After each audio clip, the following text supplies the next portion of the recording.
Greg able जो हैं वो अब नए सीईओ बनेंगे।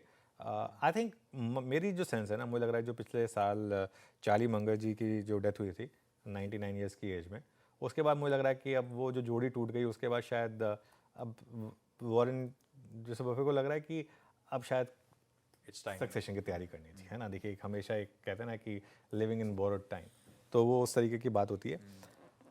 उन्होंने जो लेटर में लिखा है ना वो दिल छूने वाली बातें लिखी हैं कुछ। उन्होंने ये भी कहा है कि स्टॉक प्राइसेस जो है ना वो अपने मनमाने ढंग से चलते रहेंगे।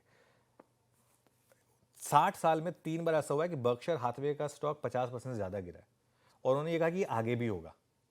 ये लास्ट टाइम नहीं हुआ था, ये आगे भी होगा, लेकिन अमेरिका भी बाउंस बैक करेगा और बर्कशायर हैथवे भी बाउंस बैक करेगा। ये सबसे बड़ी बात कही उन्होंने। दूसरी चीज़ उन्होंने कही ग्रेटनेस के बारे में। उन्होंने कहा कि ग्रेटनेस वेल्थ एक्यूमुलेट करने से नहीं आएगी, या फिर पब्लिसिटी से नहीं आएगी, या फिर गवर्नमेंट में आपके पास बहुत ज़्यादा पावर हो इससे नहीं आएगी। ग्रेटनेस आएगी जब आप हज़ारों लोगों की हेल्प कर पाएंगे किसी भी तरीके से।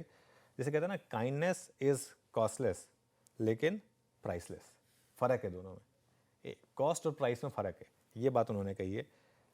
उन्होंने ये भी कहा कि चाहे आप रिलीजियस हो या नहीं हो, तो एक गोल्डन रूल जो होता है उसको बीट करना टफ है। और फाइनली एक लास्ट चीज़ जो उन्होंने कही, जिसको मैं काफ़ी फॉलो करता हूँ, choose your heroes wisely and do what they do. उनकी नकल करिए आप।